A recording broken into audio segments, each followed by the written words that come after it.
Buenos días, profe. Buenas, buenas. Vamos a su asistencia.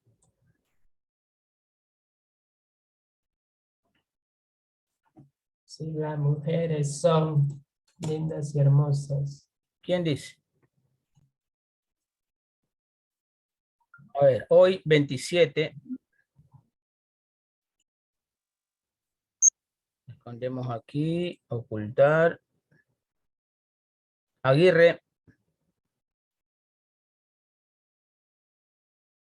No está, ok. Alvarado. Tampoco. Avilés. Bajaña. No hay nadie. Bajaña Espinosa. Tampoco. Bajaña Hidalgo.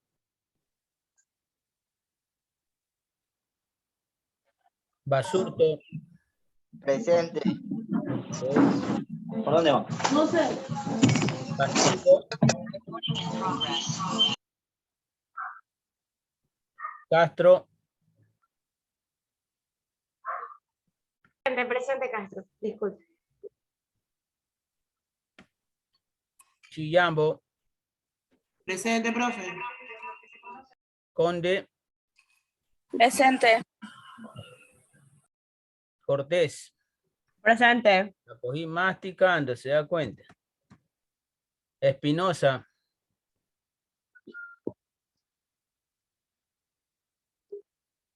Freire. García. Espinosa, presente. ¿Por qué no contestan a tiempo? Girón. Que recién iba yendo.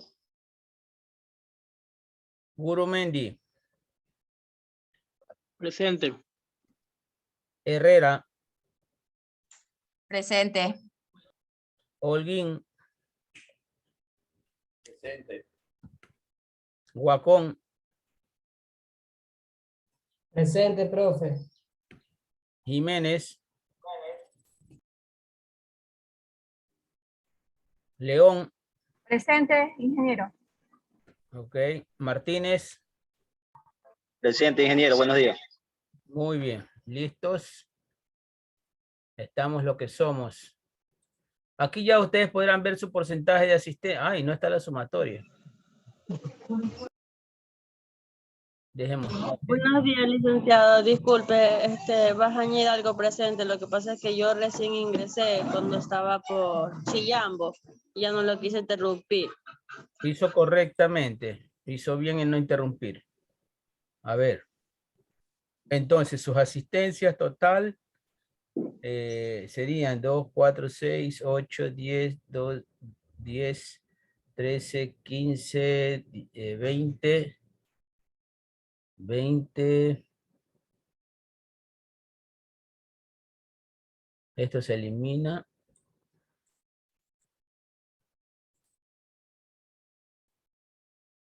Esto también creo. No sería 2, 4, 13, 17. Aquí van 3, pues. 3, 3. Y nadie más. Ese día solo tuve 2 alumnos. 5, 9, 11, 16, 21, 26, 31, 33. Entonces, esta es la suma de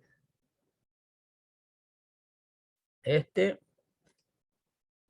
hasta este de aquí.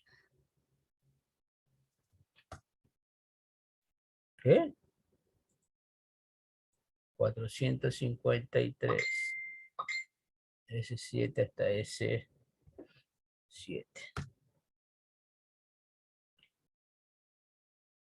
18. Ah, ya, correcto. Entonces, esta es la fórmula de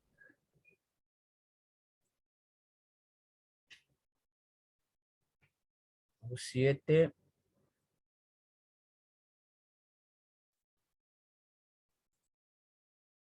por, no, está por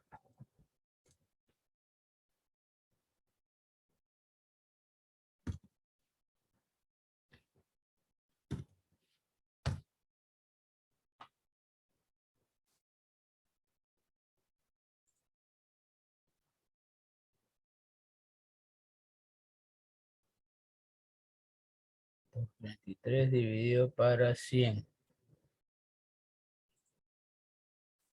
59%.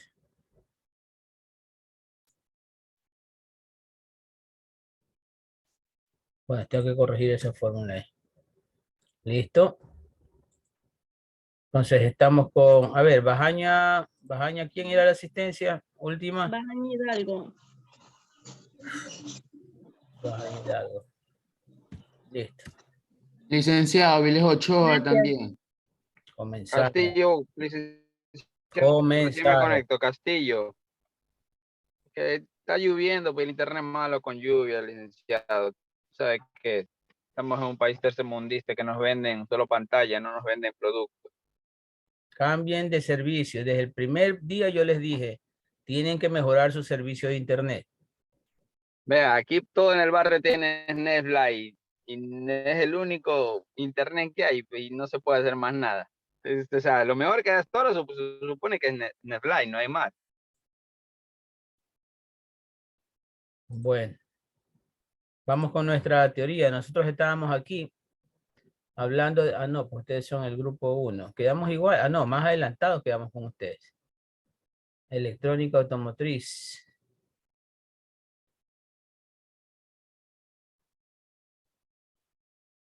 Un momento.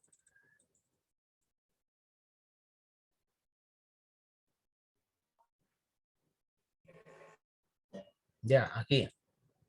Estábamos hablando del sistema que se emplea en cuanto al sistema de inyección. ¿Cómo se inyecta combustible al motor en todo caso? En antes que se usaba carburador, ¿ves? Y no me dicen que...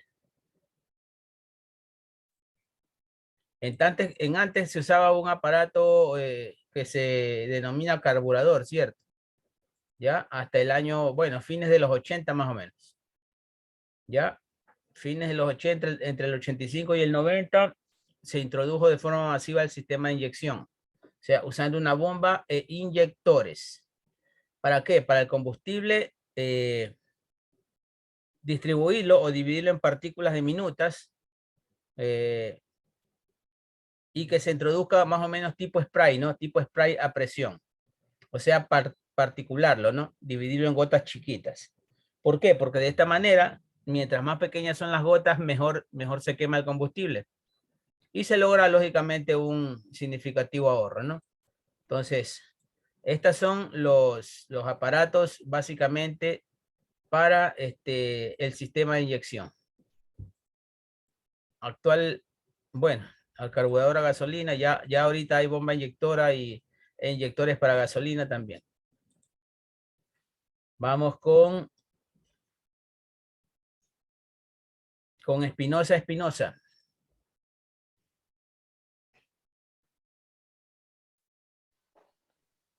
Sistema empleado.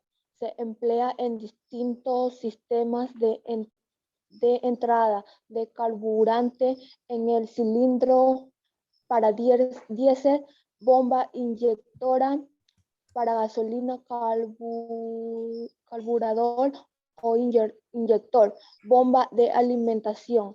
El tipo más empleado es el de membrana, cuyo funcionamiento es el siguiente. Ya, aquí tenemos el funcionamiento de un carburador. Aquí entra el combustible, aquí se hace la mezcla, ya, aquí tenemos la salida del carburador, o sea, aquí entra el flujo de combustible, de diésel o de gasolina, y acá ya sale particulado, ¿no? Particulado, ¿ya? Entonces, acá tú con esto, con esta leva, escoges qué tan particulado lo quieres.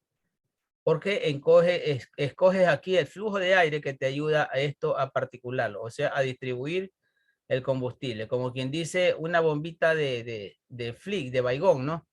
Así que tú recibes líquido desde la parte de abajo de estas bombitas de Baigón, ¿ya? Y lo pulverizas, ¿no? Sale a presión por un agujero pequeño. Eso mismo, ¿no? Correcto, sigamos.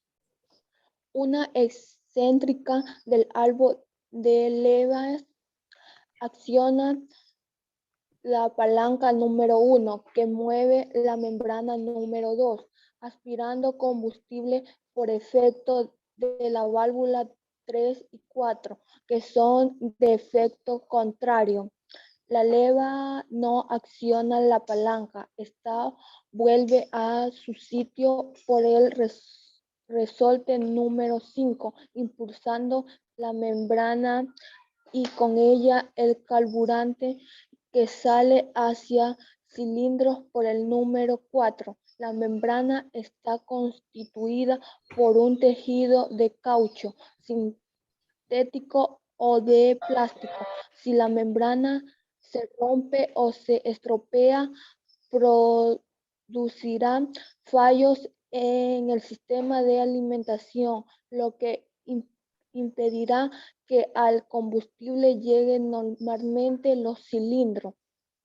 Dicha Correcto, membrana es accionada por el sistema mecánico, que existe igualmente un sistema eléctrico.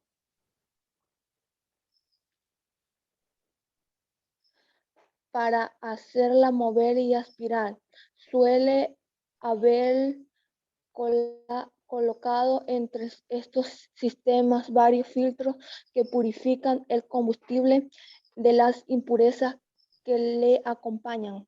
¿Ya? Entonces, este es el sistema de carburación, ¿no? Como les decía, aquí es la entrada del depósito. Este ducto viene desde el tanque de gasolina o el tanque de diésel por vacío, chupa por aquí, no hacía falta bomba, porque esto producía un vacío, como que ustedes, nosotros tenemos un sorbete en la boca y estamos tomándonos una soda, una cola, producimos vacío, ¿no? Al chupar, ¿correcto? Así mismo funcionaba esto, ¿no? Chupa el combustible, ya por medio de este resorte calibrado, se pulveriza y sale hacia el motor. ¿Cuál era la inconveniencia? De que estas gotitas particuladas que salían por aquí de combustible estaban muy lejos todavía del lugar donde se tenía que quemar ese combustible, o sea, dentro del motor ya. Correcto, entonces esa era la ineficiencia. Hoy por hoy los inyectores ya pulverizan el combustible dentro del motor, dentro del mismo motor, o sea, es mucho más eficiente, no se pierde nada, ¿no? A ver, el carburador, ya esto lo hemos visto. A ver, vamos a pedirle a, muchas gracias. Muchas gracias. Vamos con Conde. Aquí estoy. El carburador es el elemento que va a preparar la mezcla de gasolina y aire en una proporción adecuada. 10.000 litros de aire por 1 de gasolina, que entrará en los cilindros. Una de las propiedades que ha de tener este elemento es la de proporcionar una cantidad de mezcla en cada momento de acuerdo con las necesidades del motor. Esto es, cuando el vehículo necesita más potencia, el carburador debe... Diga.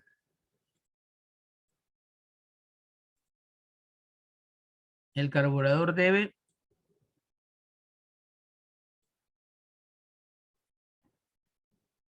Se me fue. Conde. ¿Qué pasó? Se me fue. Se le cayó la señal. Se le cayó la señal. A ver, vámonos con Mildred García, ¿ya? Desde aquí, Mildred.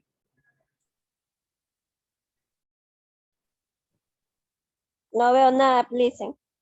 No ve nada. Sí, ¿Y ahí? ahí sí. Desde aquí. Ya. Bueno, esto es cuando el vehículo necesita más potencia. El carburador debe aportar la cantidad de mezcla suficiente para poder desarrollar esa potencia. Cuando la proporción de gasolina es mayor a la citada anterior, decimos que la mezcla es rica, y por el contrario, cuando baja la proporción de gasolina, la mezcla es pobre. Los carburadores pueden y de hecho varían según las marcas de los automóviles, pero en todos encontraremos tres elementos esenciales que son el recipiente, el surtidor y el difusor. Correcto. El recipiente es de donde se toma el combustible, el surtidor es donde se pulveriza y el difusor es por donde sale ya el combustible acompañado de aire a presión. Ya, sigamos con la cuba o el recipiente.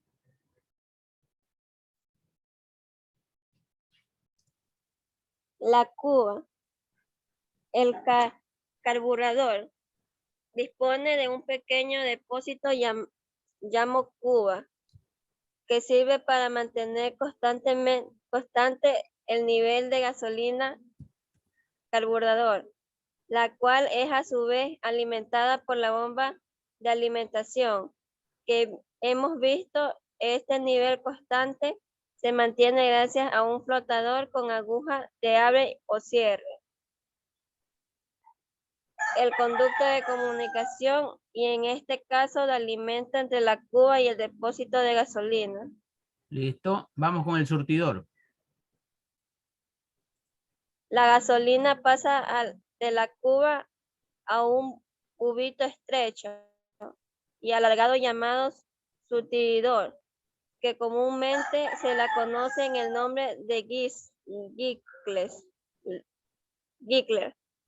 El surtidor pone de comunicación la cuba con el conducto de aire, donde se efectúa la mezcla de aire y gasolina, mezcla carburada.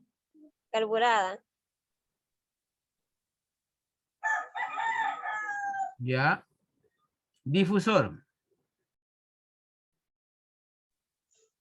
Es un estrechamiento del tubo por el que pasa el aire para efectuar la mezcla.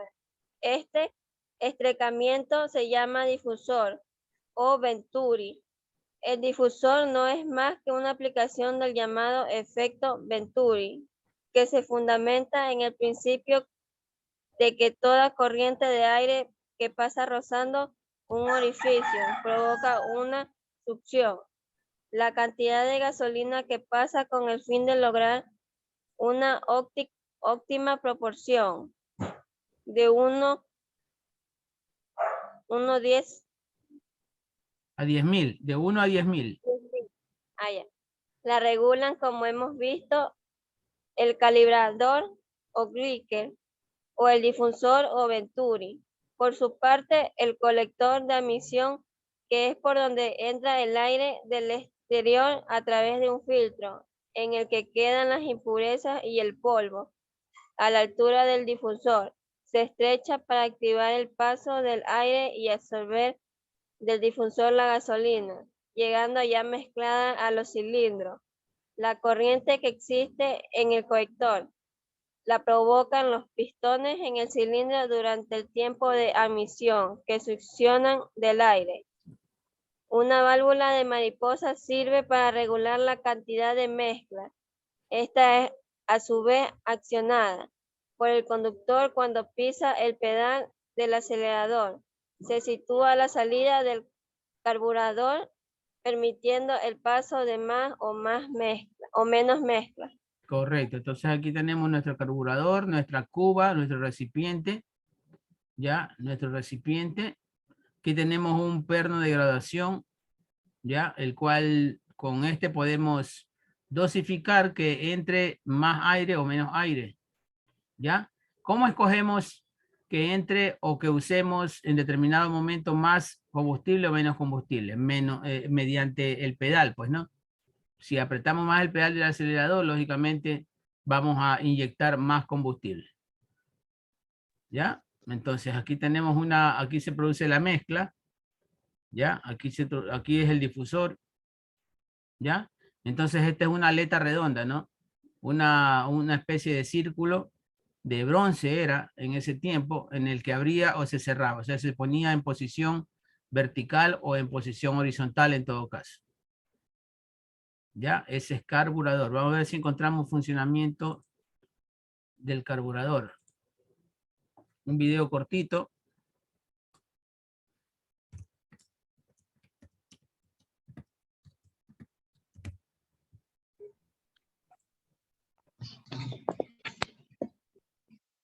$20 minutos, principio.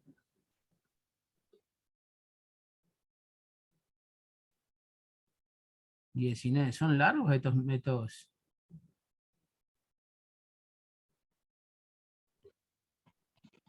Vamos a... Máster, buenos días. Recién acá pude entrar. ¿Qué estamos viendo? Disculpe, ¿qué tema? Estamos viendo la pantalla. A ver, un ratito aquí.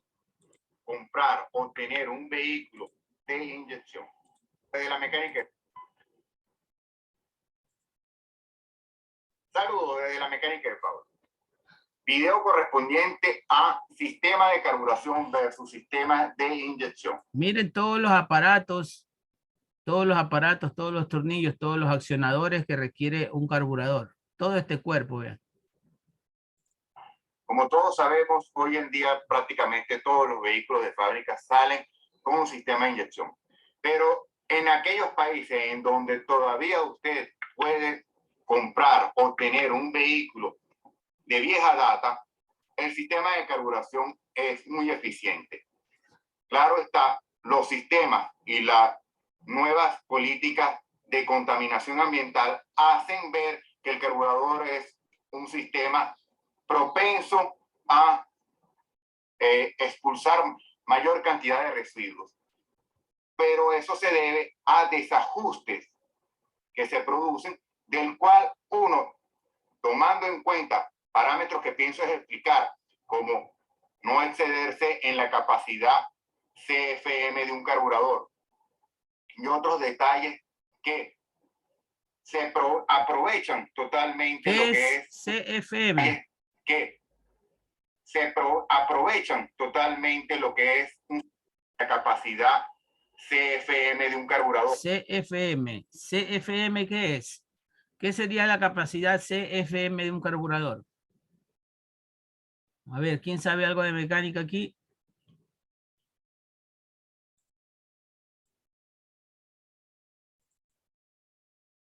Nadie. Nadie. Aquí lo vamos a colocar. CFM. Significa el consumo de pies cúbicos por minuto. Eso significa cubic feet minutes.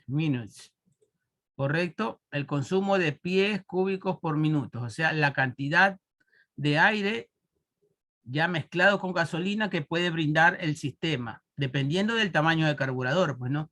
Un carburador de un carro pequeño, dígase de los antiguos, un Morris, por ejemplo. El Morris tenía un motor de 800 centímetros cúbicos, ¿ya? Un motor de 800 centímetros cúbicos, mientras hay motos grandes como la Harley que tienen, por ejemplo, 1200 centímetros cúbicos, ¿ya? Se notan, ¿no? Miren, entonces hay motores que consumen, hay motores de vehículos que consumen menos combustible que incluso que una moto grande. ¿Correcto? Entonces, depende del tamaño del carburador. El carburador, la eficiencia del carburador se mide así, ¿no? En pies cúbicos por minuto. O sea, así, ¿no? Pies cúbicos por minuto. ¿Correcto? Eso es CFM. Cuando ustedes vean un compresor de aire, también la capacidad de eso, de acumulación de aire, viene en pies cúbicos por minuto. El tanque, ¿no? Estamos hablando del tanque. Porque el motor es otra cosa. El motor que te ayuda a comprimir el aire viene en HP, ¿cierto? O en kilovatios. Esa es otra cosa. Es la potencia del motor que comprime ese aire. Pero el tanque te acumula aire y te puede brindar una capacidad de flujo de pies cúbicos por minuto. O sea, la cantidad de aire que sale de ese compresor en un minuto. ¿correcto? Estamos acá.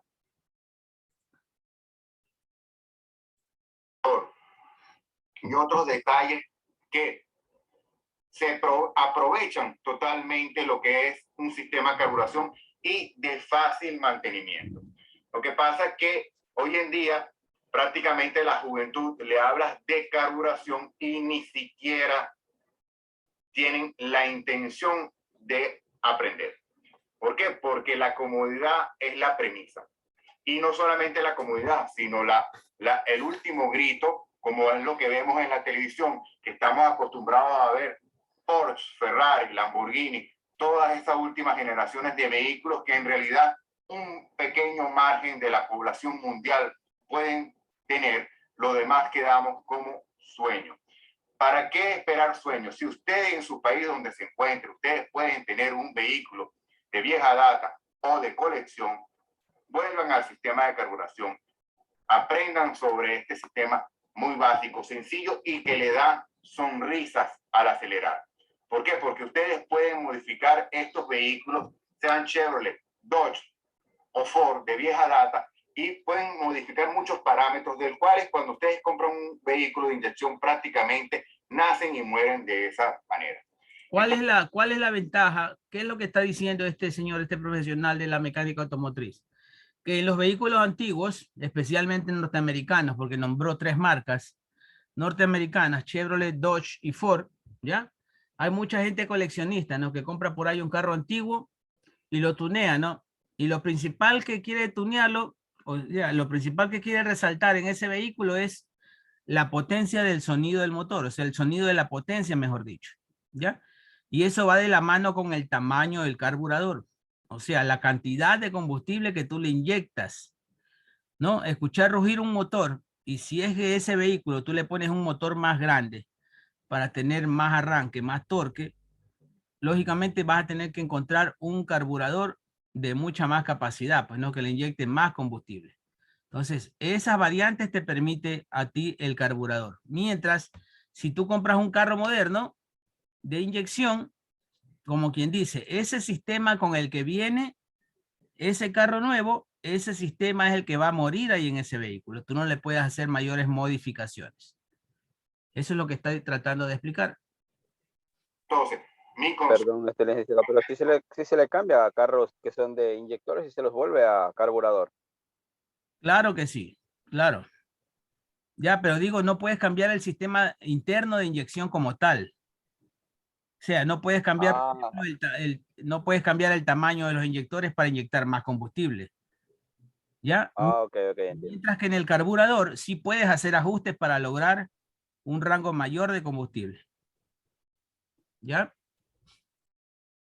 La guardia, es cierto. ¿Ok? Pero es lo que pienso que es lo correcto, porque hoy en día vamos a hablar en una reunión familiar donde vamos a hacer una parrilla. Esto es algo, un ejemplo. Prácticamente ya no se utiliza la parrillera convencional que uno utilizaba, carbón y leña. Cuando ese toque, ese aroma y esa sensación de trabajo, de encender esa parrilla era mejor que estas parrilleras actuales modernas de fácil acceso por gas y por comodidad.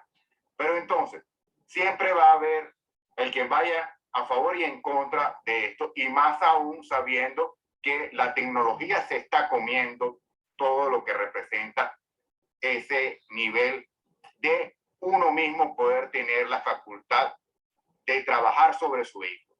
De la otra manera, usted tiene que ir corriendo a un taller especializado y que por favor pagar para que le coloquen el escáner y ver cuál es el sensor, cuál es el inyector, que no está funcionando, que se tapó X o Y. Entonces, mi consejo, vayan, busquen un vehículo de vieja data y disfruten de su mecánica, disfruten de aquella mecánica simple, sencilla, en donde ustedes solamente tenían que estar pensando que para que un vehículo encienda, solo tiene que tener gotas de gasolina y corriente, sin ningún parámetro que piense que este sensor, por no estar funcionando correctamente, le mande una señal al ECU y este bloquea el motor totalmente, y que por protección del motor. Y usted queda a la intemperie con una grúa y a mano de quizás un taller sin escrúpulos en donde le va a salir muchísimo más caro esa comodidad. Entonces, simplemente es para que entiendan que el sistema de carburación, del cual les puedo decir que en el mercado nuevos existen una cantidad enorme de posibilidades, ¿ok? Una de las casas que voy a recomendar, del cual yo no tengo beneficio alguno, pero en donde ustedes pueden buscar lo que deseen, es Summit Racing. Esa es una casa norteamericana en donde permite que prácticamente la población norteamericana disfruten de lo que ellos deseen, con libertades, ¿ok? Y con unas condiciones en donde pueden hacer con sus manos y su pensamiento lo que ellos deseen. Entonces, recuérdense que aquí en Mi Mecánica de Paulo, cualquier duda que ustedes tengan, háganmelo saber por comentarios públicos. Y estamos aquí siempre a la orden. Listo, entonces por eso es, gracias a la facilidad que ofrece el carburador en ser modificado, variado, ajustado, es que existen esos carros antiguos con gran potencia, ¿no? Que incluso los adecúan, los tunean a nivel de motorización para los piques, ¿ya? Aquí tenemos el funcionamiento entonces del carburador. Vamos con alguien que no haya leído hasta ahora. A ver, Avilés.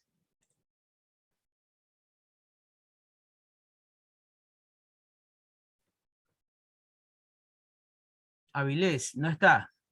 Funcionamiento del carburador.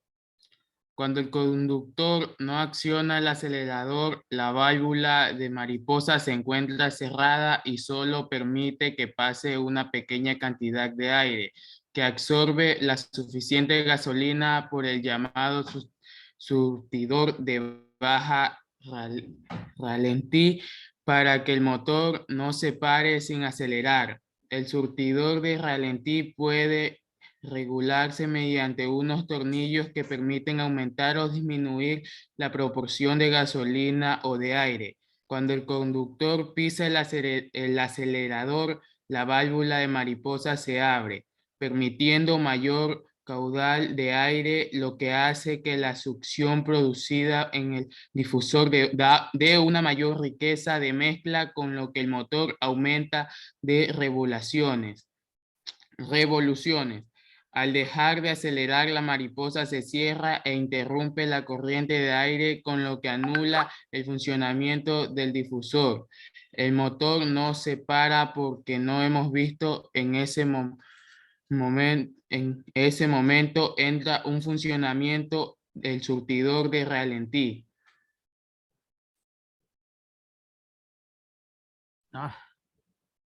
Si en un momento... Aquí. Si en un momento determinado de la marcha queremos más fuerza, el carburador dispone de un llamado pozo de compensación, surtidor de compensación, situado después del calibrador de alta, que dispone de un remanente de gasolina, y en él es donde se alimenta el sistema de ralentí. Si se pisa el acelerador, el calibrador de alta dificultad el paso inmediato de la gasolina que se necesita para esa aceleración inmediata, por lo que se sirve del remanente en el pozo compensador. Al dejar de acelerar, la poza recobra su nivel. Correcto, entonces vemos aquí el funcionamiento, ya vimos la bomba de aceleración. ¿Qué ocurre? Cuando tú pisas aquí el pedal, mandas a inyectar más combustible, ¿no? Mandas a inyectar más combustible, y aquí tenemos en sección esta válvula que cierra y se abre, ¿no? Este disco redondo que está dentro de esta tubería, que es donde se produce la mezcla. Aquí está el difusor, ¿ya? El que dispara la mezcla de aire y combustible. Ya esta rayita significa que está pulverizado, ¿no? Que está pulverizado, ¿correcto? Entonces, ese es el funcionamiento de la bomba, básicamente dentro del carburador. Vamos al economizador.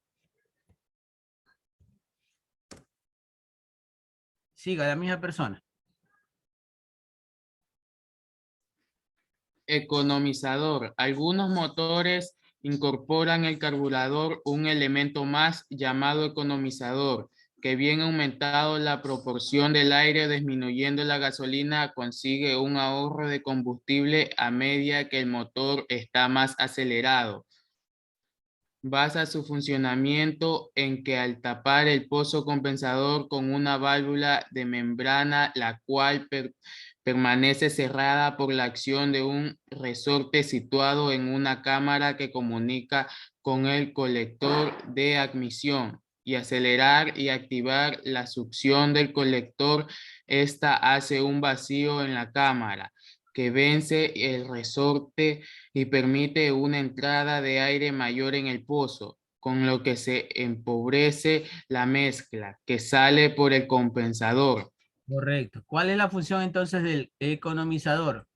El economizador, que es un adicional al carburador, aumenta la proporción de aire, ¿ya? O en todo caso disminuye la gasolina, ¿ya? Consiguiendo un ahorro de combustible a medida que el motor se acelera más, ¿ya? Entonces, para lograr una combustión hace falta 3 elementos, ¿cierto? Que son el combustible, ¿ya? El aire, o mejor dicho, el oxígeno y el fuego o la chispa en este caso, ¿ya? Tú puedes jugar con esas 3 variables para lograr diferentes calidades de candela, de combustión. Este es el economizador. Ahí está su sistema, su esquema. También tiene un nivel, una cuba, una boya de nivel mínimo, ¿ya? Entonces aquí te inyecta ya 2 canales de aire, ¿no? Una por aquí y otra por acá. O sea, más flujo de aire. Y aquí está el combustible, por aquí entra el combustible. Y aquí la mezcla, ¿no? Aquí lo mezclan, lo pulverizan y por aquí va directo ya a los cilindros del motor. ¿Ya? Siga.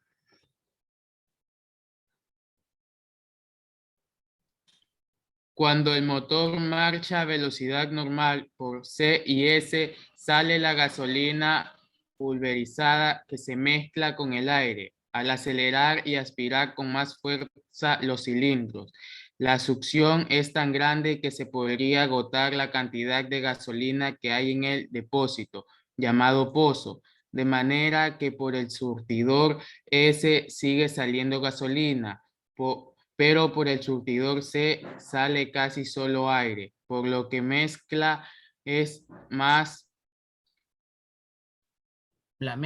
pobre. La mezcla es más pobre, consiguiéndose así menor consumo de gasolina a medida que el motor va más acelerado, y al volver a la marcha normal el pozo se vuelve a llenar de gasolina. Ya con todas estas variantes se puede ir jugando, ¿no? Vamos en la página 40, déjenme ver acá, desde acá avanzamos. Vean cómo el carburador permitía hacer muchos cambios. Es más, había talleres solo especializados en carburadores en antes. Ya ahorita, lógicamente, ya es difícil conseguir un taller especializado en carburación. Ya, porque ya el sistema de inyección ya viene montado, pues no. Y si falla, simplemente tú le mandas unas botellitas, venden de limpiadores e inyectores, que venden donde sea, en cualquier lubricadora, en cualquier comisariato. Venden unas botellitas plásticas con más o menos 1/4 de litro de líquido, supuestamente limpiador de inyectores. Tú lo pones en el tanque de combustible, se mezcla con el combustible y él solito se limpian los inyectores, ¿no? Que es básicamente el mantenimiento principal que hay que darles al sistema de inyección.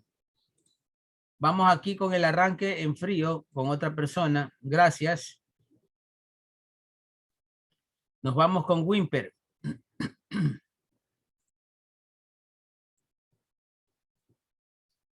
¿Por dónde anda Wimper? Hola.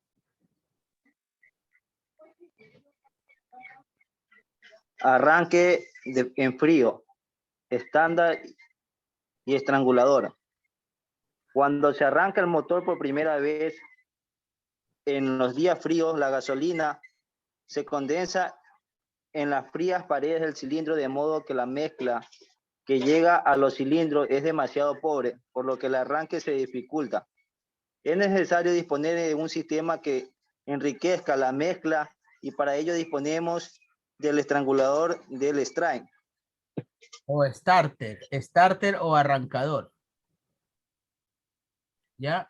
Dale, ¿qué es el starter? El starter es un pequeño carburador especial que en el frío produce una mezcla apropiada para el arranque, mientras se recupere la temperatura adecuada del motor. El estrangulador. Wimper, la temperatura de funcionamiento adecuada del motor no es en frío, ¿cierto? ¿Ya? La temperatura, un motor trabaja por lo regular trabaja entre los 75 y 100 grados centígrados. ¿Ya? Un motor de vehículo, por eso se calienta hasta esa temperatura. ¿Ya? Entonces, todos los insumos que van a estar dentro del motor se fabrican bajo esa premisa, bajo esa condición. ¿Ya? Entonces, por eso es que a los motores no se los enfría solo con agua sencilla, sino ¿con qué? Con refrigerante. ¿Por qué con refrigerante? Porque el refrigerante aguanta más temperatura, se evapora menos que el agua, ¿ya? Soporta altas temperaturas durante más tiempo, tiene menos minerales, o sea, no es lo mismo echar una agua potable, una agua dura, llena de minerales al motor, donde esa agua se va a evaporar y quedan los minerales adentro. ¿Qué hacen los minerales? Te rayan los metales, ¿cierto? ¿Ya? Aunque son partículas microscópicas, a la larga quedan esos metales ahí flotando y te rayan las partes interiores del vehículo. Entonces no es lo mismo poner agua potable a un motor que poner, lógicamente, el líquido refrigerante que tiene otras propiedades. Igual el aceite, ¿no? El aceite es fabricado también para qué, o diseñado también para que trabaje a temperaturas entre 75 y 100 grados centígrados. Seguimos con el estrangulador. El estrangulador es una válvula de mariposa que se acciona desde el tablero y hace que el paso del aire esté obstruido, lo que enriquezca la mezcla. Ya. Inyección electrónica. El sistema de inyección electrónica es un dispositivo que provee la mezcla de aire combustible dentro del motor en una forma de spray. El inyector es controlado por una computadora del vehículo y puede realizar inyecciones muy precisas de hasta milisegundos. Este sistema es una evolución del clásico carburador. Correcto. Aquí entramos ya a inyección electrónica. Mediante una bomba de alta presión, aquí está la bomba de alta presión, esta bomba de alta presión recibe combustible del tanque y lo inyecta a alta presión por estas cañerías, ¿no? Cada cañería va a cada inyector. ¿Se dan cuenta? Aquí va una cañería para acá y una cañería para acá. Entonces, este motor, ¿qué motor sería? Si tenemos 6 inyectores dispuestos de esta forma, inclinados, ¿para qué tipo de motor sería este sistema de inyección?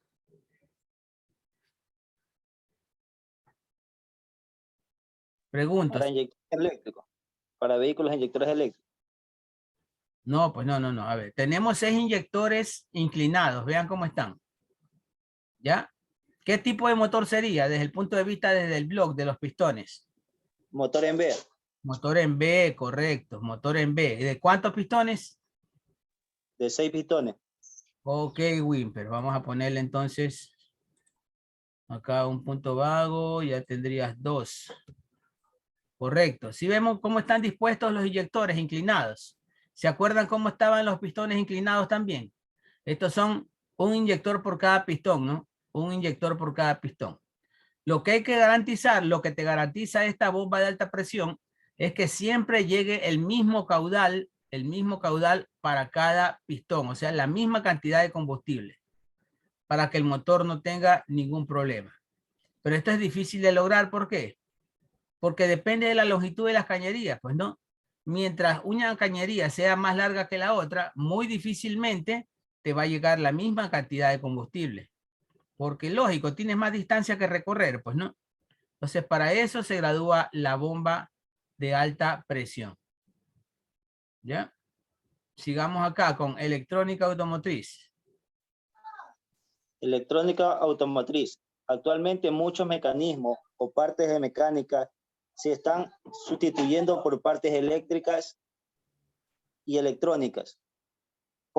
Es por eso que podemos definir el sistema eléctrico de un automóvil como uno de los pilares fundamentales para sostener el sistema general del vehículo, tal como lo conocemos. Así, debemos tener en mente que una falla eléctrica con un cortocircuito en el sistema puede provocar un incendio, poniendo en peligro la vida de los ocupantes y de las personas cercanas al vehículo, por lo que debemos hacer una observación regular para preservar las partes eléctricas del vehículo. Correcto. Entonces ya como están dando de baja a muchos mecanismos o partes mecánicas y estamos creciendo en partes eléctricas y electrónicas, ¿quién va a demandar más ahora? ¿El sistema del motor o el sistema eléctrico? El sistema eléctrico, ¿cierto? Ahorita ya existen más módulos, ya, módulos de control, condensadores, qué sé yo, transistores, relés térmicos, ya, trompos de temperatura, eléctricos y todo eso. ¿Ya? Entonces se ha visto fortalecido, ¿no? El sistema eléctrico y de protección también, porque una cosa es el sistema eléctrico para el motor y otra cosa es el sistema eléctrico de las luces, ¿ya? Que son bien definidos, ¿no? Uno muy diferente del otro. Sigamos, Wimper. Simbología eléctrica del automóvil. Comprender la simbología eléctrica que forma parte de nuestros vehículos nos facilita saber cómo se comporta y funciona cada componente eléctrico y electrónico que está en el automóvil. Esta simbología representa los distintos módulos eléctricos y electrónicos del vehículo, como por ejemplo las luces, la temperatura del motor, la presión de aceite, en exclusiva de la industria automotriz. Ya, correcto. Este tipo de simbología, entonces, o sea, tú al dibujar un plano y quieres representar un determinado elemento dentro de ese plano, lo representas mediante un símbolo, ¿no? Un símbolo, ¿ya? Vamos a ver acá, imágenes de simbología electrónica automotriz. ¿Ya? Tenemos aquí, ¿no? Cada elemento diferente se representa con un diferente gráfico, ¿ven? ¿Sí ven? Entonces, si ustedes ven estas figuritas en un catálogo, en un libro, cuando viene un carro nuevo, cada carro nuevo te viene con tu librito, ¿cierto? Con tu manual. Entonces, si se te daña algo eléctrico o electrónico, tú, el electricista, el electromecánico, va a poderse guiar leyendo esos diagramas, ¿no? Vea, todo esto es simbología electrónica automotriz. Estas son válvulas, ¿ya? Pueden ser electroválvulas, pueden ser condensadores, transistores, qué sé yo, señales de luces, es mucha, ¿no? Y es exclusiva de la mecánica automotriz. Claro que existe otro tipo de electrónica, ¿no? Existe electrónica digital, la de los celulares, la de sonido, la de los aparatos sonoros, por ejemplo, los de radio y televisión es otra simbología, ¿ya? Es toda una ciencia, ¿no? Aquí tenemos nosotros simbología, ¿ya? Esta es la simbología que aparece en nuestro tablero. Vamos a ver. Vamos a estirar esto un poquito.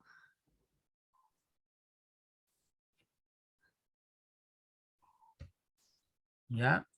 Aquí tenemos señas, por ejemplo, lavado de cristal, limpia parabrisas, pito o bocina, abertura de puerta, direccionales, nivel de gasolina, calefacción, que es diferente al aire acondicionado. El aire acondicionado te brinda aire frío, mientras que la calefacción te brinda aire caliente en climas fríos. ¿Ya? ¿Qué más? La batería, ventilador, qué sé yo, aire acondicionado. Toda esta simbología propia de nuestro tablero. Sigamos, Wimper. Simbología del tablero, que es representada mediante señales luminosas que identifican los distintos estados y funcionamientos de algunos módulos o accesorios del vehículo. simbología eléctrica, también englobada a los símbolos del tablero y a otros que podemos encontrar en ciertas partes de nuestro vehículo, como en las puertas o el baúl. Además, debemos saber que en algunos automóviles de distintas marcas existen pequeñas variaciones de su significado. Correcto. Entonces, en condiciones normales, cuando no tenemos ningún problema en nuestro vehículo, en nuestro tablero no debe de estar prendida ninguna luz, aparte de los testigos de que alguna luz esté fallando, encendido de luces, algo así. Pero en condiciones normales, estos testigos de aquí, estas luces de nuestro tablero, solo se deben encender cuando existe alguna falla concreta. ¿Correcto? No es correcto que estén encendidas todo el tiempo. ¿Ya? No es correcto. Es correcto que solo estén encendidas cuando existe una falla concreta. ¿Listo? Nos vamos por acá con el sistema de arranque. Gracias, Wimper. Déjeme pedirle a alguien más que nos ayude. A ver, vamos con Holguín. Presente. Ayúdenme, Roberto, con la lectura. El sistema de arranque que veremos a continuación es el que normalmente está conformado por una bobina, el platino o rotor, el distribuidor y las bujías.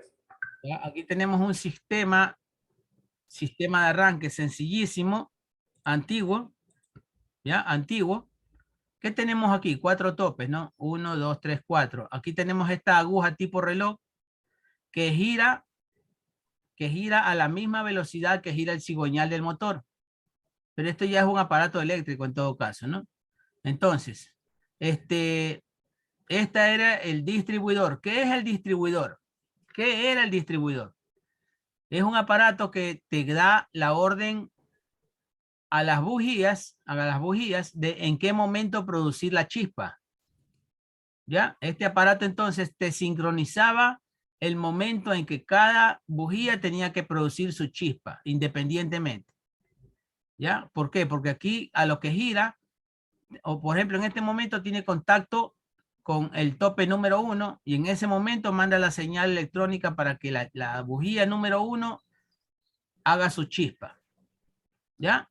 A lo que va avanzando, llega un momento en que topa con el número 3 y en ese momento va a hacer la chispa la bujía número 3. Y así, ¿no? Y esto gira a alta velocidad. Entonces, las chispas van a ser así alternadas, ¿no? Alternadas en las bujías que dan adentro del motor. Recuerden que las chispas son las que las bujías son las que proporcionan la chispa para que el combustible explote, ¿no? Explote y por lo tanto dé la fuerza a los pistones. Correcto. Este es entonces el sistema de distribución. Sigamos, Roberto.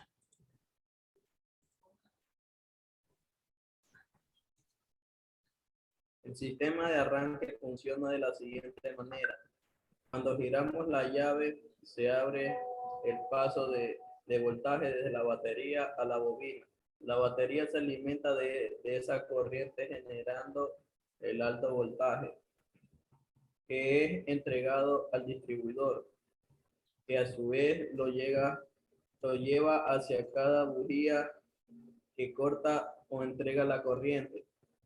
Este ciclo o tiempo de salto está controlado por el eje del distribuidor. Ya, ¿cuál es el eje de distribuidores? Este de aquí. Este es el distribuidor. Sigamos. Batería. Suministra la alimentación de 12 bits. 12 voltios. 12 voltios. Para poner en funcionamiento el sistema. Platino o ruptor. Funciona como un interruptor que abre y cierra interminentemente el drenado de voltaje que ingresa en la bobina de arranque. produciendo el ciclo de alimentación correcto en cada bujía. Bobina de encendido. Es un transformador de alto voltaje que convierte los 12 voltajes, 12 voltios. 12 voltios, provenientes de la batería a un voltaje elevado del orden de los 10 kilovatios. 10 kilovoltios. 10 kilovoltios y 20 kilovoltios. Eso. Distribuidor. Entrega la alimentación de alto voltaje ordenadamente o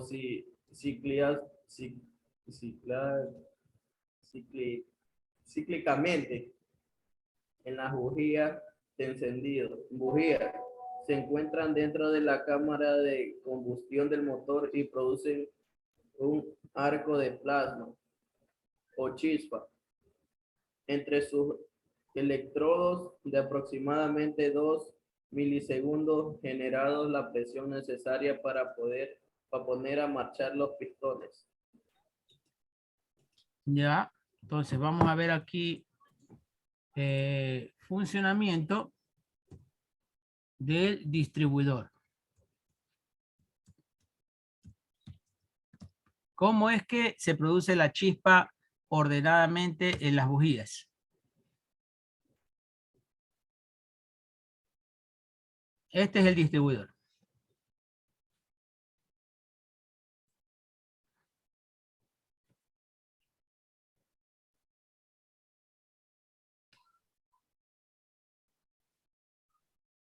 Ya. Correcto.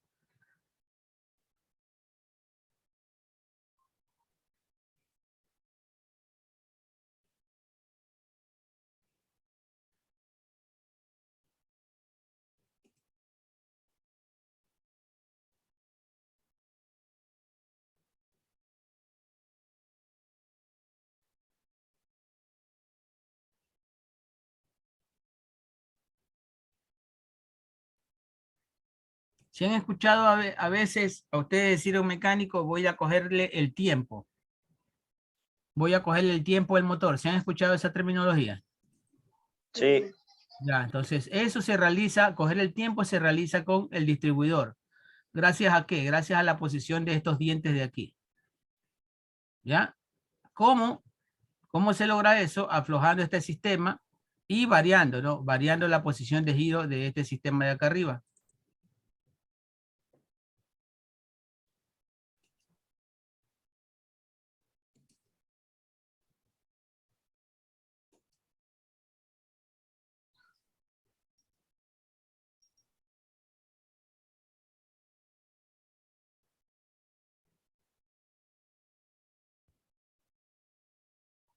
Aquí viene lo bueno. En esa parte va el platino, ¿no? Sí, aquí encima va el platino. Y el condenso va por fuera.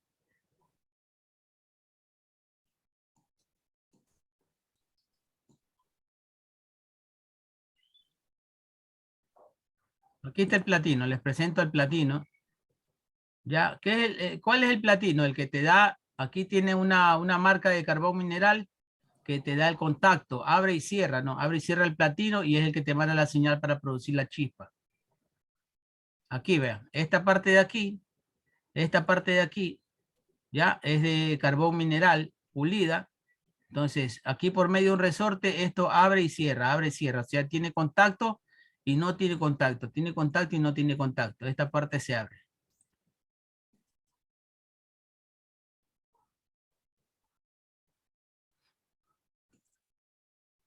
¿Cómo es que se abre y se cierra? Miren, aquí hay una leva excéntrica. Esto va a girar, ¿ya? Y miren cómo al girar y al llegar a la parte más ensanchada, empuja esto y abre este platino de aquí. Ya lo vamos a ver cómo se produce. A ver. ¿Sí lo ves? Miren, giró y ahí abrió el platino acá, vean. Ya, a lo que sigue girando, se va a cerrar. ¿Ya? Esta es la abertura, ¿no? Un comprobador de abertura de esos platinos. Esa herramienta sirve para calibrar el platino. Entonces tú lo aflojas o lo aprietas cuando ya tienes la abertura correcta, ¿ya? Y lo aprietas acá también. Teniéndolo en la posición y la abertura correcta, bueno, quedó calibrado, quedó cogido el tiempo. Ahora viene la parte de los topes. Ahí está el condenso, el condensador.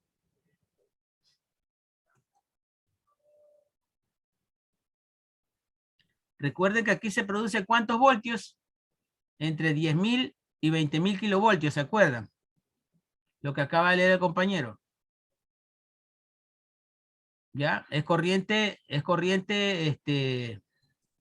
directa, ¿no? No es corriente alterna. Miren estos 4 topes de aquí.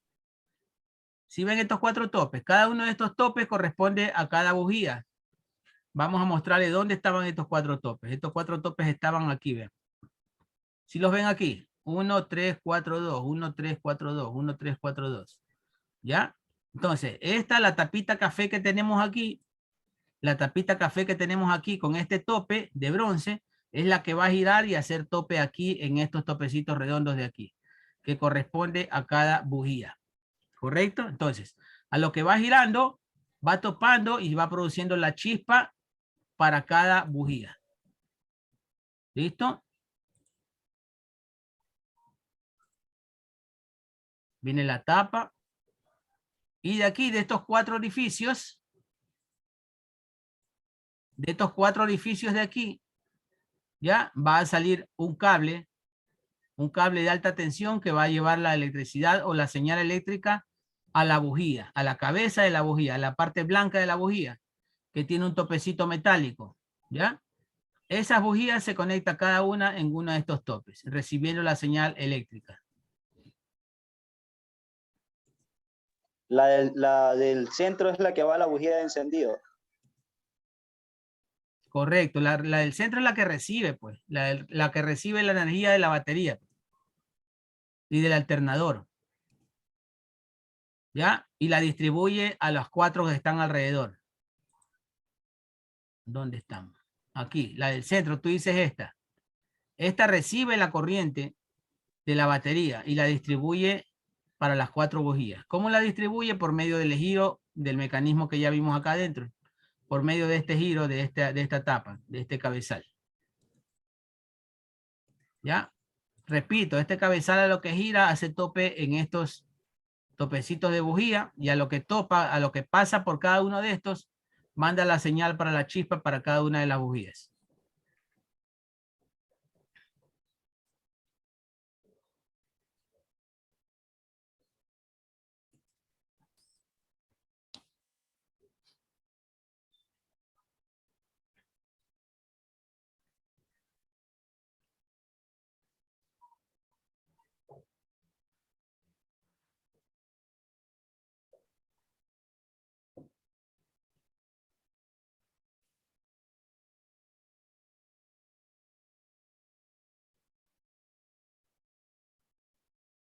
¿Listo? Deje copiar esto. Salir, me voy acá. Y lo pego aquí.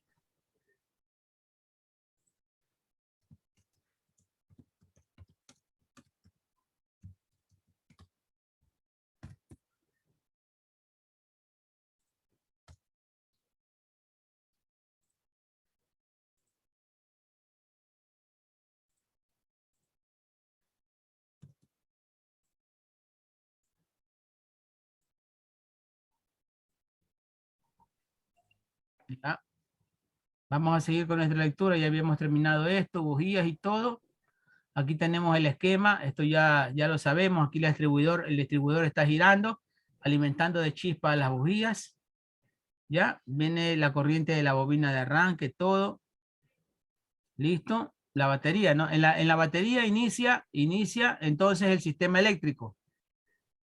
¿Cierto? En la batería inicia el sistema eléctrico pasando por su caja de fusible, la llave de encendido o el switch, ¿ya?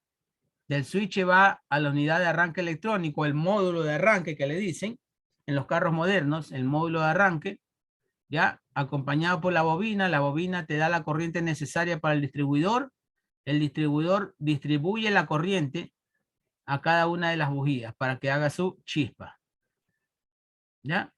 Vamos al sistema de carga, que principalmente está operado por el cual. ¿Cuál es el sistema de carga? El alternador, ¿cierto? La batería y el alternador. Estaba leyendo. A ver, vamos con Jiménez. Presente. Ayúdenme leyendo, Jiménez.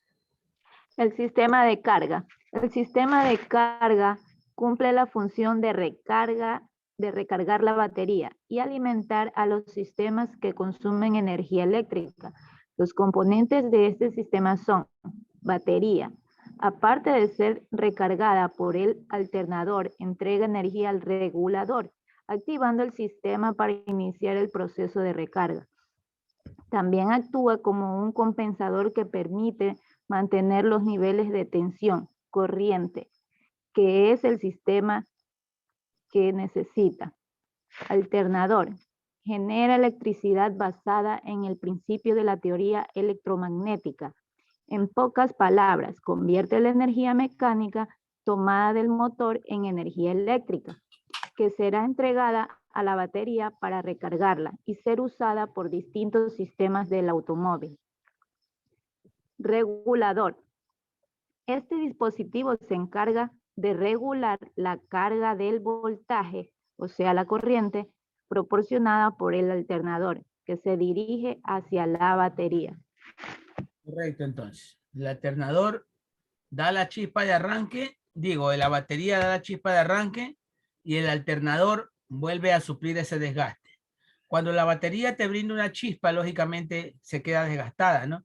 Recuerden que la batería es un elemento independiente que gracias a su mecanismo interno acumula energía, ¿cierto? Energía química que se convierte en energía eléctrica. ¿Ya? ¿Por qué energía química? Porque ¿qué hay dentro de la batería? Ácido de batería. Correcto, ácido. Y ese ácido ayuda a generar una reacción química que produce energía química. ¿Ya? Se expresa mediante energía eléctrica para el arranque, para el encendido, que es cuando se requiere más fuerza. ¿Ya? Supongamos, usted tiene un carro en plano, hay 4 personas que lo quieren mover empujando. ¿Cuándo cuesta más? Pregunto, ¿cuándo cuesta más moverlo ese vehículo? ¿Cuando está totalmente parado o cuando ya está en movimiento?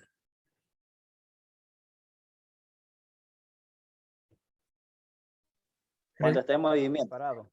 Cuando está parado, correcto. Cuando está parado es difícil romper la inercia, o sea, necesitamos más fuerza. Porque una vez que ya está en movimiento, ya va con la viada, ya es menor la fuerza que se requiere. Entonces, asimismo, para darle el primer arranque, para que el motor rompa la inercia, ¿ya? Se necesita bastante fuerza. Esa fuerza la brinda la batería. Lógicamente queda descargada y el alternador se encarga de volverla a recargar para alimentar los otros sistemas.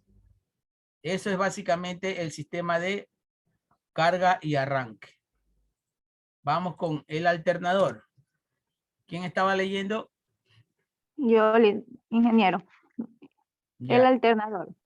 Como dijimos anteriormente, el alternador convierte la energía mecánica en energía eléctrica, aproximadamente 14.4 voltios, basada en los principios de la generación eléctrica por inducción magnética. Correcto. Aquí tenemos entonces nuestro alternador. ¿Ya? El alternador recibe mediante estas poleas, mediante bandas, recibe movimiento del motor. ¿Ya? Recibe movimiento del motor. Entonces, ¿qué está recibiendo? Movimiento, o sea, energía mecánica. ¿Ya? Que mediante inducción adentro de él la transforma en energía eléctrica.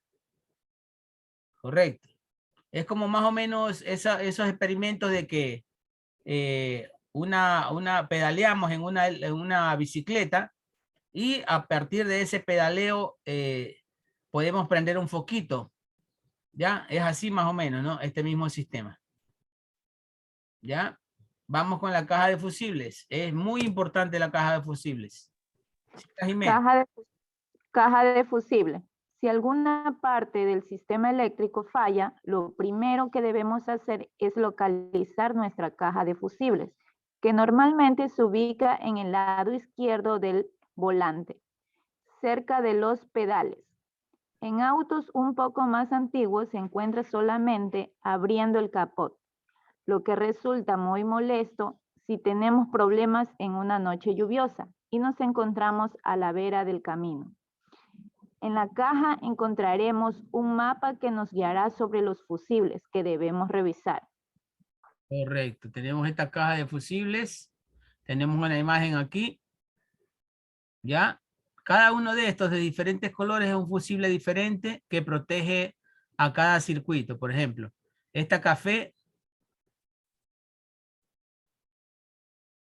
Este café de aquí puede proteger a las luces de adelante, este a las luces de atrás, este a la bobina de arranque, este al aire acondicionado, este a la luz de adentro, el foquito de adentro que tenemos. Este puede proteger a la bomba eléctrica de inyección. Este puede proteger al equipo de sonido que tenemos adentro. Este puede proteger a la televisión, por ejemplo, si tenemos una televisión de techo en una furgoneta, y así, ¿no? Cada fusible protege a cada subsistema. Entonces, cuando algo ocurre, algo malo ocurre, ahorita en época de lluvia, ya algún cable pelado se moja, entonces entra en cortocircuito. Para que el problema no se haga más grande y nuestro carro no se prenda, no se incendie gracias a un cortocircuito, lo primero que se daña es un fusible de estos. ¿Qué fusible se va a dañar? El que lógicamente está protegiendo a ese sistema. ¿Ya? Entonces es mucho más barato cambiar un fusible de 50 centavos que hacer una reparación grande en el sistema eléctrico vehicular. ¿Ya? Entonces los fusibles que hacen protegen a los diferentes subsistemas eléctricos. Sigamos. Circuito de iluminación. El circuito de iluminación se presenta dividido en distintas partes o circuitos individuales. Cada uno de sus respectivos interruptores, las luces que se conectan en paralelo y las llaves de control están en serie entre grupos. Normalmente se conoce por ser de un solo hilo o cable, es decir, que usa el chasis del vehículo como masa o retorno. Muchos vehículos han incorporado la iluminación LED en sus sistemas para reemplazar las lámparas convencionales. Las lámparas LED tienen la ventaja de no poseer luz caliente y por consiguiente consumen menos electricidad, alargando la vida útil del sistema eléctrico. Ya, si usted coge un foco LED, si usted coge un foco LED encendido, se va a dar cuenta que no está caliente. Al no estar caliente quiere decir que no hay desperdicio de energía, porque esta temperatura de los focos anteriores, los focos incandescentes, ¿se acuerdan cuando habían? Ahorita ya no hay muchos, ¿no? Pero los focos incandescentes sí se calentaban, ¿ya? Entonces esa energía, esa temperatura se diluía en el aire, ¿cierto? Se perdía.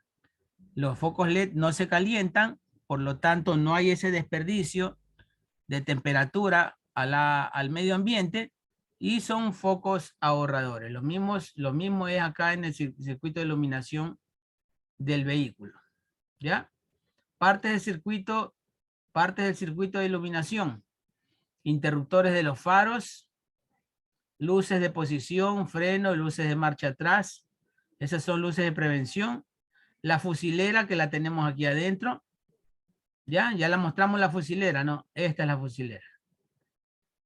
O la caja de fusibles en todo caso. Y la iluminación de faros consta de dos circuitos. Uno para las luces bajas o cortas y otro para las luces altas o largas. Ya en zonas más oscuras prendemos las luces altas, lógicamente. Motor de arranque. Motor de arranque. Un motor de arranque es un motor eléctrico auxiliar que se alimenta de la batería del vehículo y se usa para facilitar el encendido del motor principal y vencer la resistencia inicial de los componentes mecánicos del motor de arranque. Una vez completada su tarea, el motor de arranque se desacopia del sistema. Correcto, este es el bendito motor de arranque. Este recibe corriente directamente de la batería. Ya habíamos dicho que lo más duro en el arranque es darle el primer giro al motor, ¿cierto? Es como empujar un vehículo que está totalmente estacionado. Se necesita más fuerza. Entonces, este motor de arranque nos brinda ese primer movimiento. O sea, recibe la fuerza eléctrica de la batería y la transforma en fuerza mecánica, en el primer arranque. ¿Ya? Siga, los motores de arranques.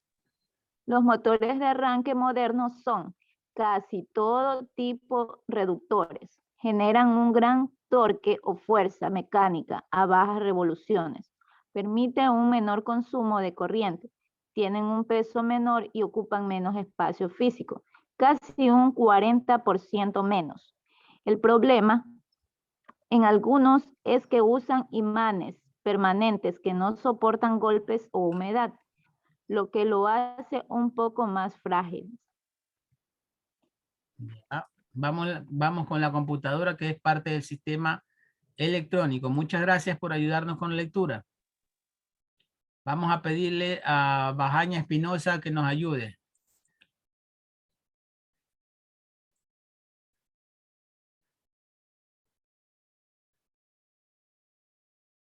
Bajaña Espinosa.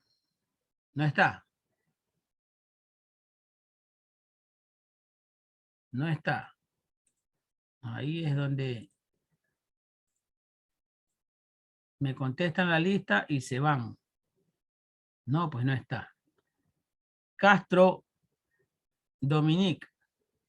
Presente, profe. A ver, computadora a bordo. Aquí no sale, profe. No veo. No está compartiendo. Ahí. Sí, ahí sí. Me parece. Déjame ponerlo. Ya. Computadora de a bordo.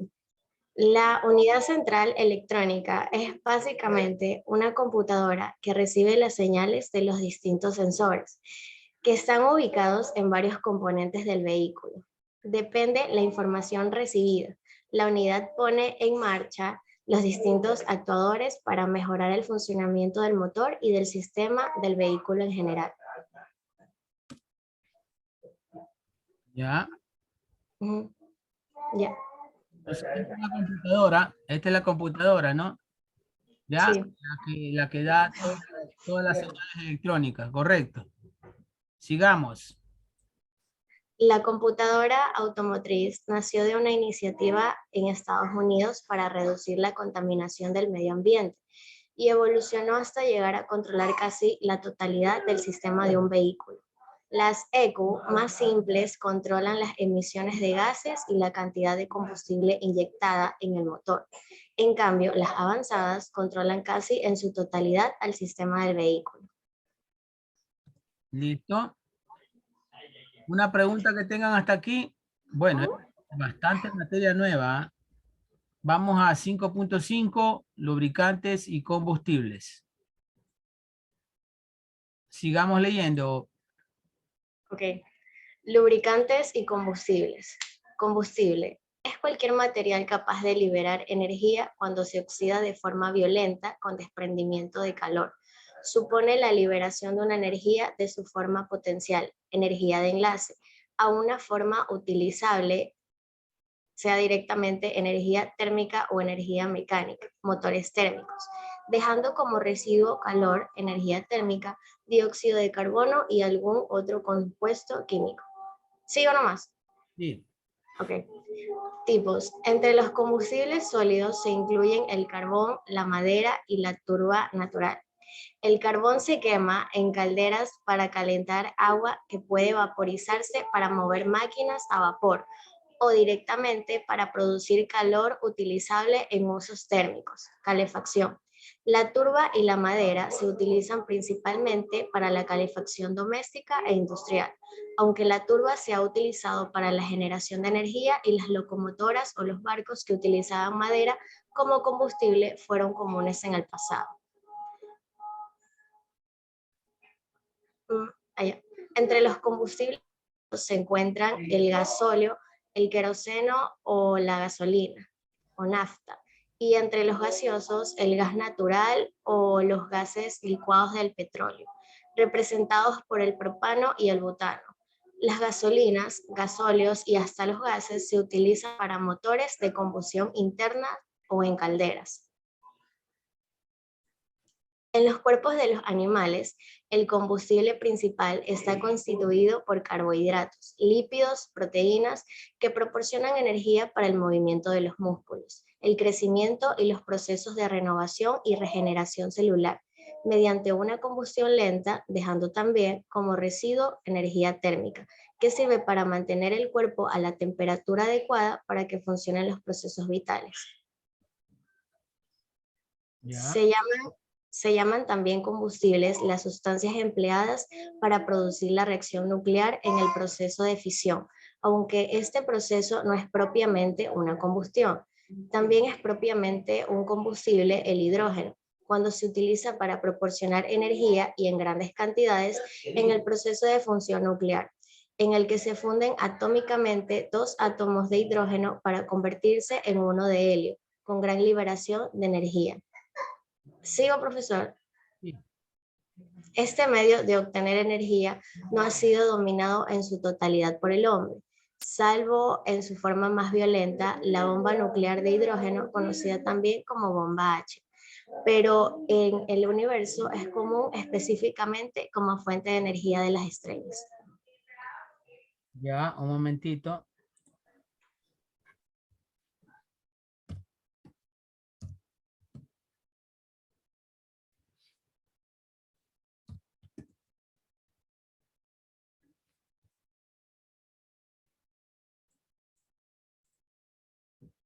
Ya.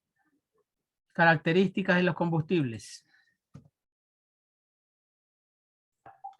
Característica. La principal característica de un combustible es el calor desprendido por la combustión completa, una unidad de masa, kilogramo de combustible, llamado poder calorífico. Se mide en joule por kilogramo en el sistema internacional. Normalmente en kilojulios por kilogramo, ya que el julio es una unidad muy pequeña. En el obsoleto sistema técnico de unidades en calorías por kilogramo y el sistema anglosajón en BTU por libra. BTU por libra. BTU significa unidad térmica británica. Unidad térmica británica. ¿Correcto? En las unidades que vienen los aires acondicionados, ¿no? Y los calefactores también. Entonces, los aparatos que producen frío, aire frío, y los que producen aire caliente. ¿Ya? Aquí tenemos el poder calorífico. Hablamos de que cada combustible tiene un poder calorífico específico. O sea, la cualidad de brindar más o menos energía a lo que se quema, ¿no? Tenemos acá entonces en una tabla comparativa el poder calorífico de algunos combustibles, ya, entre los cuales tenemos los más altos son, por ejemplo, el gas natural, ya. ¿Por qué el gas natural tiene más poder calorífico? Se enciende mucho más rápido, ¿no? Se enciende mucho más rápido. De ahí el acetileno, de ahí el propano, la gasolina, el butano, más o menos están por ahí, y un poquito menos el gasoil o diésel. El gasoil o diésel. Correcto, de los más combustibles, de los que más pueden producir energía. Sigamos. Sigo, ok. Otra característica de los combustibles, en ciertos casos muy importantes, es la llamada temperatura de ignición o temperatura a la que se desencadena la reacción de combustión arriba citada. Combustibles fósiles. Los combustibles fósiles se formaron hace millones de años a partir de restos orgánicos de plantas y animales muertos. Durante miles de años de evolución del planeta, los restos de seres vivos que lo poblaron en sus distintas etapas se fueron depositando en el fondo de mares, lagos y otras masas de agua. Allí se cubrieron por sucesivas capas de sedimentos. Las reacciones químicas de descomposición y la presión ejercida por el peso de esas capas durante millones de años transformaron esos restos orgánicos en lo que ahora conocemos como combustibles fósiles. Son recursos no renovables, o mejor dicho, son renovables, pero harían falta millones de años para su renovación y en algún momento se acabará. Por el contrario, otros combustibles como la madera solamente requieren años para su renovación. Químicamente, los combustibles fósiles son mezclas de compuestos orgánicos mineralizados que extraen del subsuelo con el objeto de producir energía por combustión. El origen de esos compuestos es materia orgánica que tras millones de años se ha mineralizado. Se consideran combustibles fósiles al carbón, procedente de la madera de bosques del periodo carbonífero, el petróleo y el gas natural, procedentes de otros organismos. Entre los combustibles fósiles más utilizados se encuentran los derivados del petróleo, gasolinas, naftas, gasóleo, fuelóleo y los gases procedentes del petróleo, butano, propano, el gas natural y las diversas variedades del carbón, turba, hullas, lignitos, etc. Biocombustibles. Los llamados... ¿Sí, profesor? No, muchas gracias.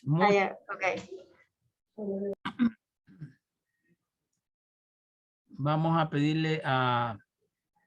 Por acá arriba, Avilés no estaba. Bajaña Hidalgo, ¿se encuentra Bajaña Hidalgo? Sí, profesor, aquí estoy. Por favor, ayúdeme, ¿sí?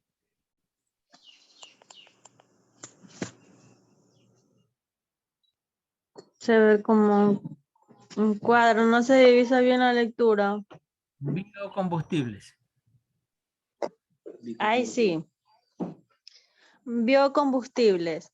Los llamados biocombustibles es un tanto impropiamente porque los combustibles fósiles también proceden de materia orgánica, materia viva fosilada. Son sustancias procedentes del reino vegetal que pueden utilizarse como combustible bien directamente o a través de transformación por medios químicos. Entre ellos se encuentran sólidos, aprovechamiento de materias sólidas agrícolas, madera o restos de procesos, como cáscaras no aprovechables de frutos, que se aglomeran en pellas combustibles. Líquidos, en general procedentes de transformaciones químicas de ciertas materias orgánicas, como el bioalcohol o el biodiesel. Gaseosos, como el llamado biogás, que es el residuo natural de la putrefacción de organismos vivos en atmósferas controladas y que está compuesta de metano y dióxido de carbono a partes más o menos iguales. Inconvenientes en general.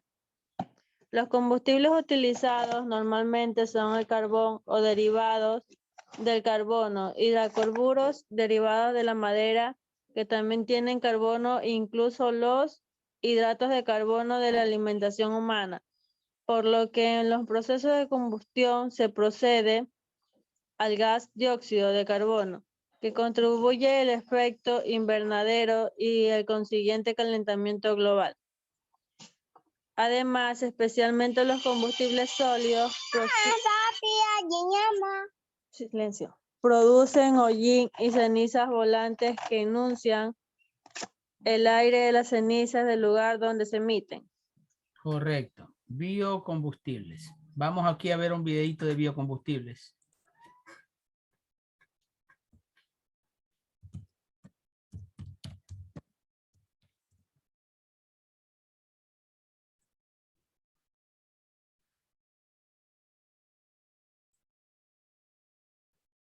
Bienvenidos a cuidemoselplaneta.org.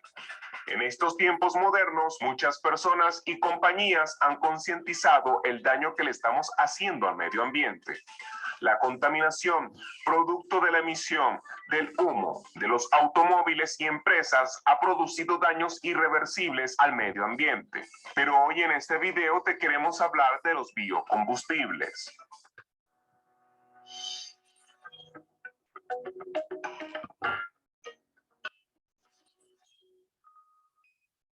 Los biocombustibles son aquellas combinaciones derivadas de la biomasa de origen orgánico que se utilizan como combustibles para la producción de energía. Estos elementos orgánicos son aquellos cuerpos que estuvieron recientemente vivos o sus desechos metabólicos que se amontonaron durante procesos biológicos como la fotosíntesis. La biomasa se conoce como una fuente de energía donde la madera e incluso los excrementos secos pueden ser biocombustibles, ya que la madera o el aserrín de madera producido de la limpieza de bosques cuando es bien administrada puede convertirse en un producto renovable. Estos combustibles son importantes debido a que ayudan a reducir el impacto que el CO2 expone en la atmósfera, ya que lo absorben gradualmente, reemplazando una parte del derroche de los combustibles. Para obtener estos biocomponentes se proceden a emplear variadas especies vegetales como el trigo, la remolacha, la soja, la caña de azúcar, la mandioca, el maíz o semillas oleaginosas, el girasol, el eucalipto, las palmeras, los pinos y el aceite de alga. Habitualmente estos biocombustibles son mezclados con otros combustibles en pequeñas dimensiones, de 5 o 10%, suministrando una disminución de gases de efecto invernadero, la cual es un poco limitada pero realmente muy ventajosa. Esta mezcla se debe a la actual práctica de tecnologías de dispositivo en los motores de los vehículos que se confeccionan en la mayoría de los países. De hecho, en Estados Unidos y en Europa se ha instituido una ley que les ordena a los proveedores de combinar los biocombustibles hasta estos niveles definitivos. Existen 3 tipos de biocombustible. El biocombustible de primera generación son aquellos que surgen de los cultivos agrícolas que suelen ser empleados para la elaboración de los productos que son distribuidos para el consumo humano, tal como el almidón, el azúcar, el aceite vegetal, de palma y grasas animales. Para producir esta mercancía se emplean sistemas simples y económicos que ponen en peligro el abastecimiento de los alimentos, así como la biodiversidad. El biocombustible de segunda generación. Debido a la gran demanda de biocombustibles, surge en la segunda generación, la cual se consigue partiendo de la biomasa de la naturaleza, lignocelulósica, en otras palabras, de naturaleza fuerte o fibrosa. Y aunque presumen de un ahorro en su emisión, su realización es más costosa y trabajosa que la anterior. Esta generación es producida de los cultivos que no son destinados a la alimentación, ya que son considerados desperdicios como el aceite que ya ha sido usado, o los tallos y cáscaras de las frutas, las vainas o virutas de los desechos. Asimismo, surge una tercera generación, procedente de la biomasa de productos no comestibles, pero incluyendo también las microalgas y empleando para su elaboración técnicas de biología molecular. Entre los biocombustibles más populares utilizados tenemos el bioetanol, generado a través de la fermentación alcohólica de los azúcares que se localizan en la caña de azúcar, la remolacha o algunas especies cereales. El biodiesel, producido a raíz de aceites vegetales como el aceite de soja, la canola, la jatofa, el biopropanol o biobutanol. Es necesario emplear mayor cantidad de materia prima para igualar los niveles energéticos de los biocombustibles. Y hasta aquí el video de hoy, amigos. Si te gustó el video, regálanos un like, suscríbete al canal y comparte. Listo, entonces, biocombustibles de primera, segunda y tercera generación. ¿A dónde estamos? Aquí estamos.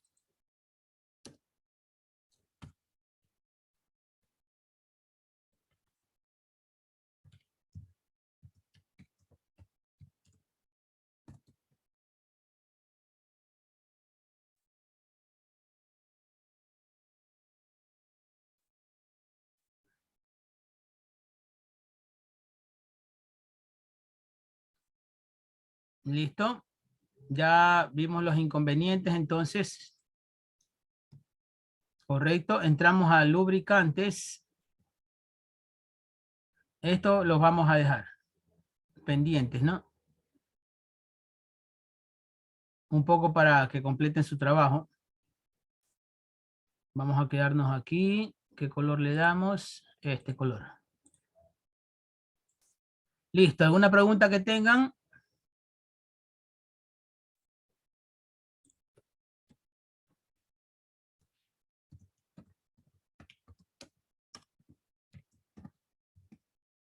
¿Alguna pregunta que tengan?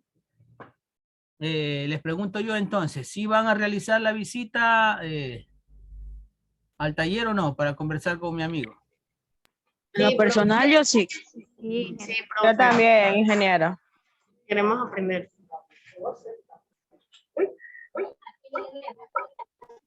Y acá se habla menos de lo que es un carburador y cómo es que... Déjeme ver acá.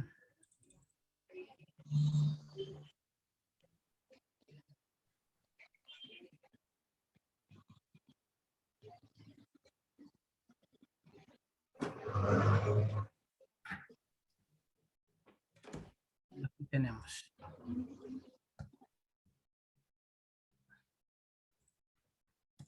Pero ya se han organizado, pregunto. Sí, ya nos organizamos, ingeniero. No me han avisado nada. Lo que pasa es que ayer le estaba preguntando a mis compañeros quiénes asistían y aproximadamente creo que 8 personas respondieron. El resto no respondió nada. Ya, 8 personas me parece un número aceptable, ¿no? Bueno, no se puede obligar a los demás tampoco. Listo, entonces. ¿Cómo van con sus trabajos? Ingeniero, una pregunta. Diga. ¿En qué parte de Guayaquil de pronto para ver si el día sábado me acerco? Porque por motivos de trabajo no sé qué horario tenga el fin de semana. Ya, el taller queda... Me toca en la tarde, como dice que la reunión era a las 10, más o menos hasta qué hora vamos a estar en el taller para sobre eso uno contar si voy a ir al encuentro que tenemos. Yo estimo que entre las 11 y la 1 de la tarde podemos estar allá en ese taller.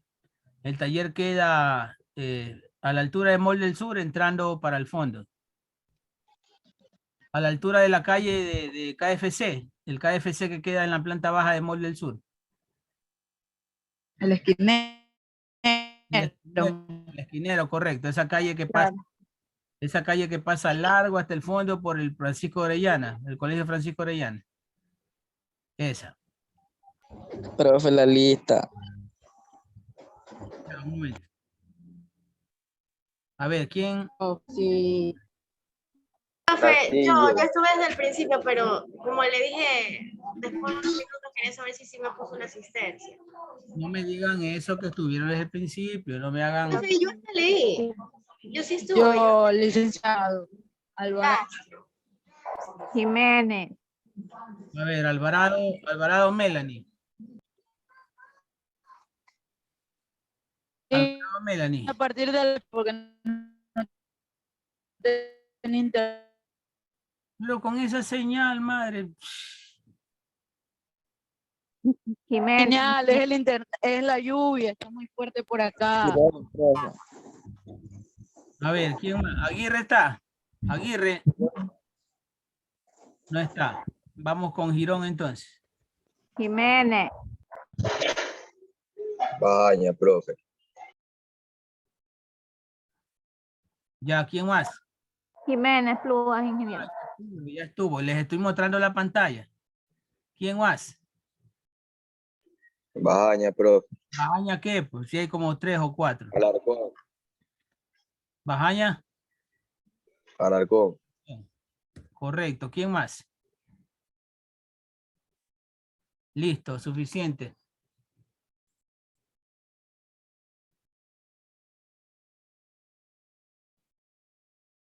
Entonces faltó hoy día Bajaña Espinosa. ¿Se encuentra? Profe, ella me llamó ahorita que tiene problemas con el internet y no se pudo conectar a la clase. Eso no es justificativo. ¿Listo? Entonces, ¿qué hacemos? Encontramos el sábado 10 de la mañana, pues 10 de la mañana acá por el terminal. ¿Qué les parece en la gasolinera? Los que vienen de Cantones. ¿Cuántos vienen de Cantones de afuera? Yo, ingeniero, soy de Santa Lucía. Ya. Jiménez. Yo también, ingeniero. Y los que somos de Guayaquil, Los, vamos directo al taller. los que son de Guayaquil, Quedamos en el mall del escúchenme. Los que vienen de provincia, de Cantones, los voy a esperar ahí en la gasolinera, en la Avenida de las Américas, cerca del terminal, la que queda por la Fernández. Esa es la gasolinera Terpel ahora, antes era móvil, ahora es la Terpel. La que queda frente a Bahía Norte. Ah, ya, pero es la prima, la prima. Ya, la prima, correcto. Ahí. Ya, y los que están aquí en Guayaquil pueden avanzar hasta el KFC del Mall del Sur. Sí, ingeniero, ahí nos vemos a las 10 de la mañana. A las 11. Los que Ok, tenemos listo, vehículos, no vamos directamente al taller. No, pues Wilker, ya, ¿cómo te voy a mandar la ubicación del taller? Ya te pasas también. Ella quiere un chequeo gratis ya. Cuando estemos allá, ahí te pasamos la ubicación, ¿sí? No, no, ya listo, pero lo que es hasta el Mall del Sur, sí, como dice que es a las 11, hasta ahí yo sí me ubico. Ya estando allá, de ahí a cualquier compañero me pasa la dirección. A las 10 en la gasolinera por el terminal, ¿ya? Y a las 11 en KFC. Ok, listo entonces. Listo. Listo, ingeniero. Pasen bien. Chao. Gracias. Chao, profe. Hasta luego.